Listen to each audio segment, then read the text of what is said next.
Evening everyone, welcome to a new episode of Classroom Management, and today we'll be talking about using the whiteboard in the classroom. So let's just start doing this by looking at actually a board, a real board, and analyzing what's there, right? Let's do this together.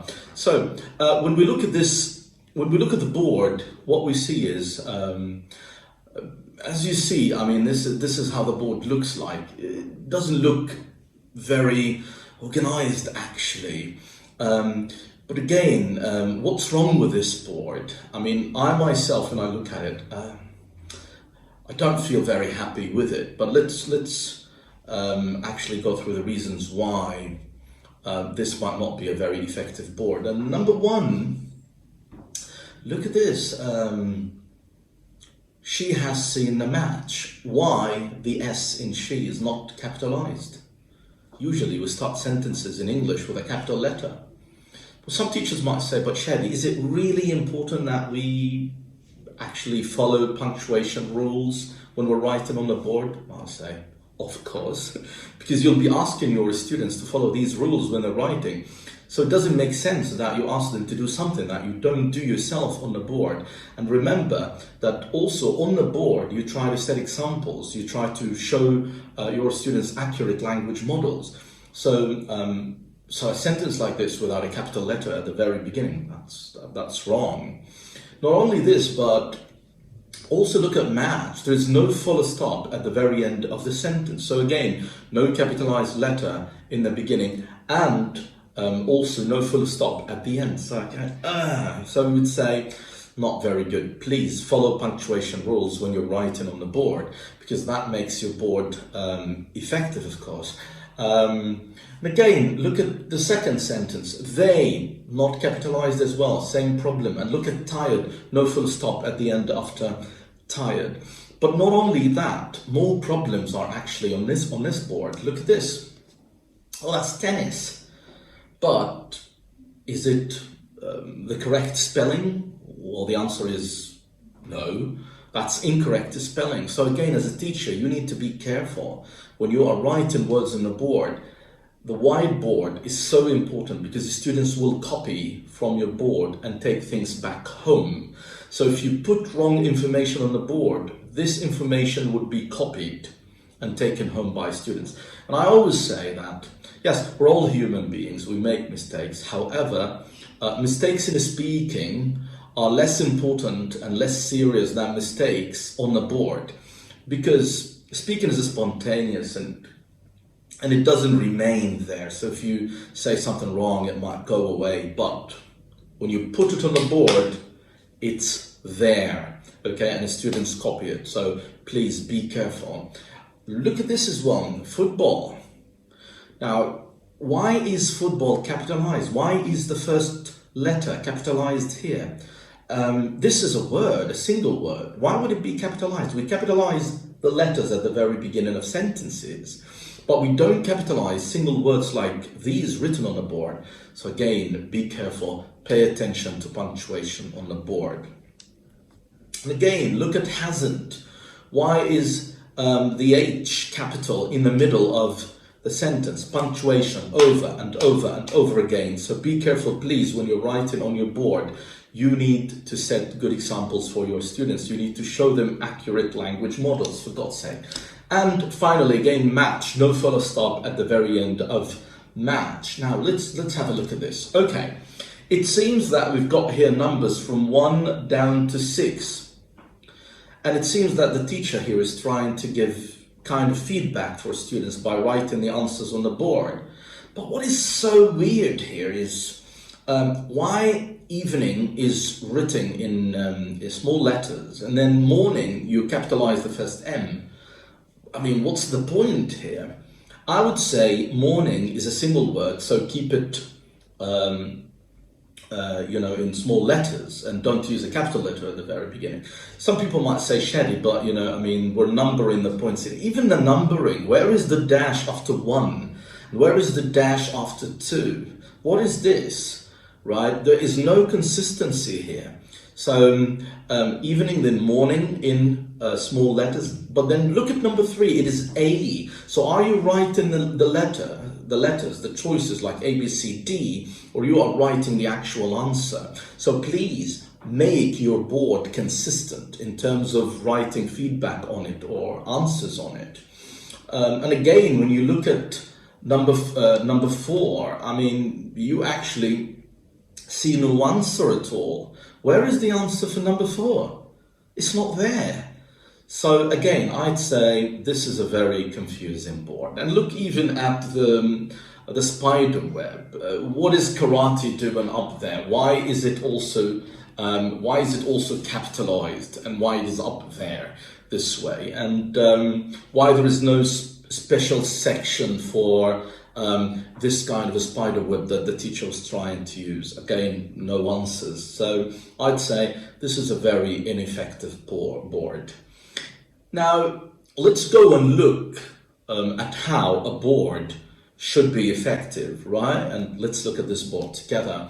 And yeah, oh my God, yes. You look at this board, you say, oh yeah, I love it. Yeah, that looks more organized. Because look, there is a section for the new vocabulary, obviously. Yes, we've got names of sports, we've got tennis, football, and look at tennis, it's spelled correctly this time. And when we look at the middle section, we see that it is actually for grammar. There is an obvious focus on present perfect. And not only this, also the teacher is highlighting the form, which is really good.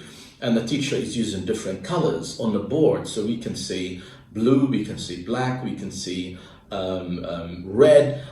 We're not asking English teachers to be Pablo Picassos in their classrooms on the board, but at least, I mean, you know, you need to have a decent board. You need to have a nice board for students to copy from. And away from this section, and look at the way of writing. Writing is neat and nice and clear. The teacher is not using cursive writing on the board that is difficult for students to read. So be careful. You might love cursive writing, but it's not about what you love when it comes to teaching. It's about actually what is appropriate for students and whether they'll be able to copy what you put on the board in the notebooks or not. Now let's move to section 3. And as you see, again, consistency. 1, 2, 3, 4, 5, 6, 7. All answers are provided. Okay, all answers are in letters. So again, so that's how we want your boards to look like.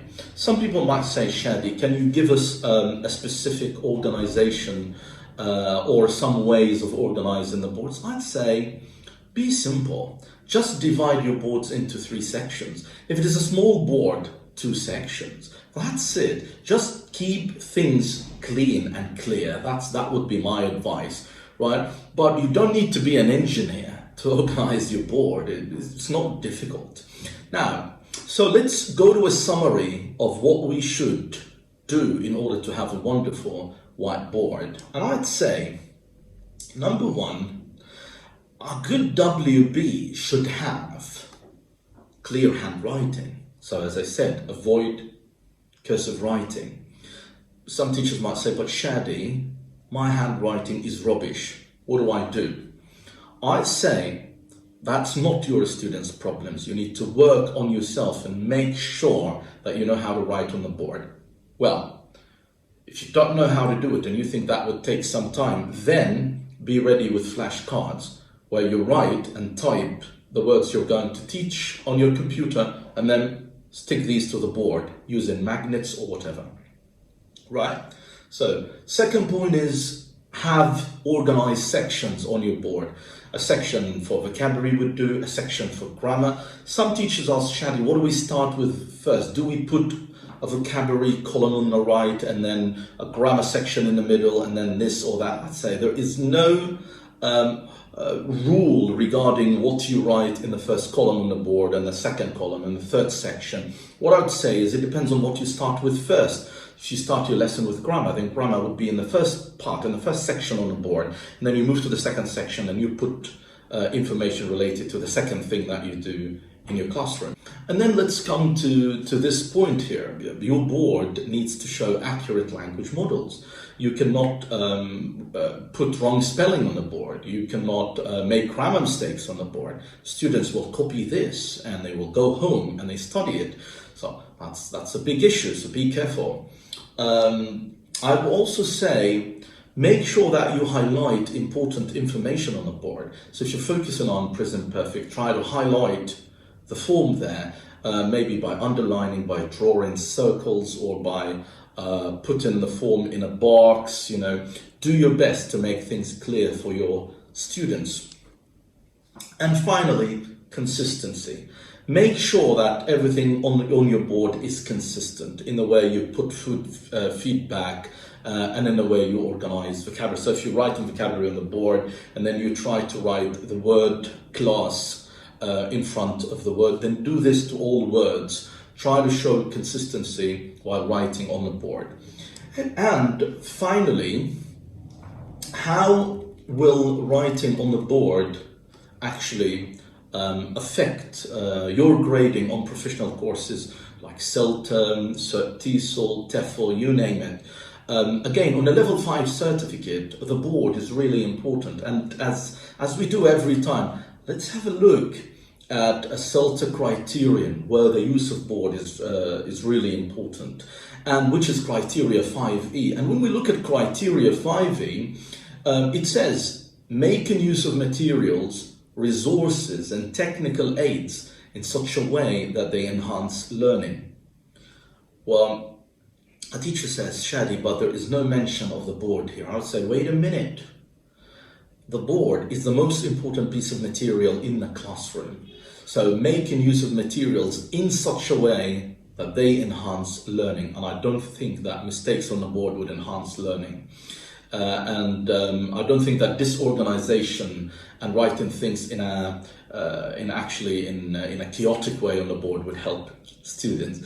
Okay, I guess we came to the end of this episode, and you can always reach me at my blog, www.shadi.blog, and you can write me an email at me@shadi.blog. Please, if you like this video, as usual, don't forget to like, subscribe to the channel, leave a comment, or activate notifications. Thank you so much. See you again. Bye-bye.